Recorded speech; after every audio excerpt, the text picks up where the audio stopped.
Bora comigo.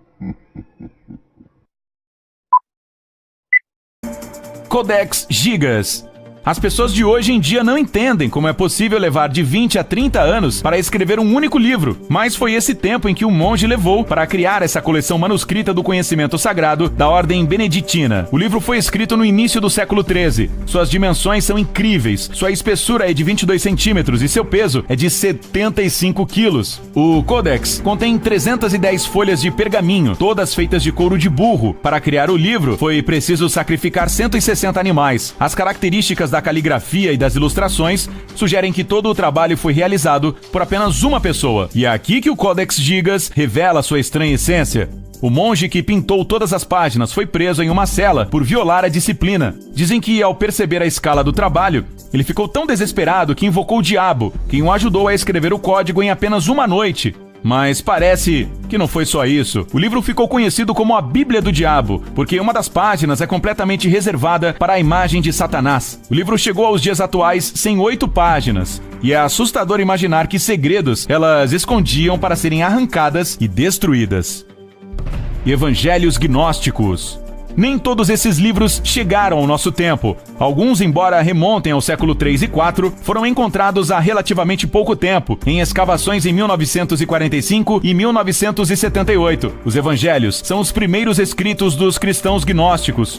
Os cientistas chamam o gnosticismo de movimento filosófico e religioso da antiguidade que se originou muito antes do cristianismo. Os caminhos dos gnósticos e da Igreja Ortodoxa acabaram divergindo, muito provavelmente porque os ensinamentos cristãos dos gnósticos eram combinados com o esoterismo e o misticismo. Hoje em dia, a Igreja considera os evangelhos gnósticos como heréticos. Apesar de que os livros descrevam situações semelhantes à Bíblia, eles mostram um lado completamente novo dos eventos. Eles contam sobre a vida de Jesus Cristo e de outros santos, desacreditando-os. Bem, algumas pessoas acreditam que o Satanás governa os gnósticos e, por isso, os livros acabaram sendo assim.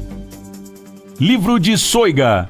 Existem segredos que a humanidade não pode desvendar até hoje.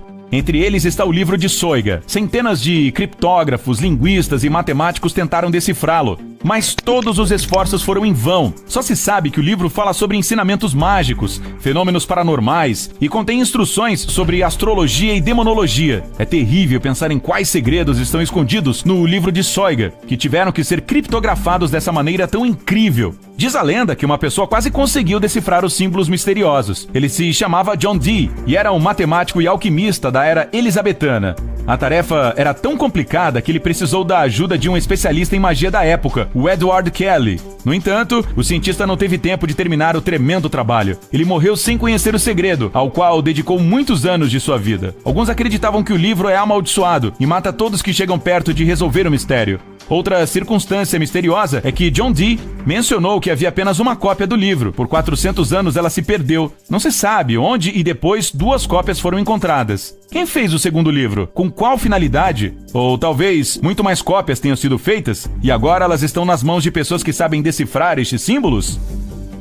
Decreto de Gregório IX. O livro sobre o qual falaremos agora é considerado talvez o manuscrito mais misterioso e inexplicável do passado. É um decreto do Papa Gregório IX, cujo pontificado durou de março de 1227 a agosto de 1241. Normalmente os decretos são respostas a questões que são consideradas regras. Não há misticismo nelas. No entanto, algo deu errado com os decretos de Gregório IX. Até hoje, as páginas do manuscrito surpreendem arquivistas e leitores. Nelas são retratadas cenas de violência, pecados, coelhos lincham um lobo, um cavaleiro duela com um caracol, pessoas punem umas às outras. Tudo isso não se encaixa no conceito das escrituras sagradas, tanto que algumas pessoas naturalmente se perguntam, será que o diabo não tem alguma coisa a ver com essas imagens? De Vermis Mysteris. Nas obras do escritor Howard Lovecraft, muitas vezes se menciona o livro Necronomicon. Com a ajuda dele, supostamente é possível invocar criaturas das trevas do submundo. Enquanto alguns acreditam que este livro não é nada mais do que uma invenção do autor, outros tentam encontrá-lo no mundo real. A versão mais popular é que o Necronomicon é na verdade o livro De Vermis Mysteris. A história de sua criação é misteriosa e completamente desconhecida. Só se sabe que foi escrito no IV século. O livro era muito popular entre as pessoas que praticavam magia negra. Quando a igreja e o imperador souberam disso, ele foi imediatamente banido. As cópias foram apreendidas e impiedosamente destruídas. No entanto, vários livros ainda sobreviveram ao nosso tempo. Estes são grimórios sombrios, preenchidos com ensinamentos terríveis, assustadores e pagãos.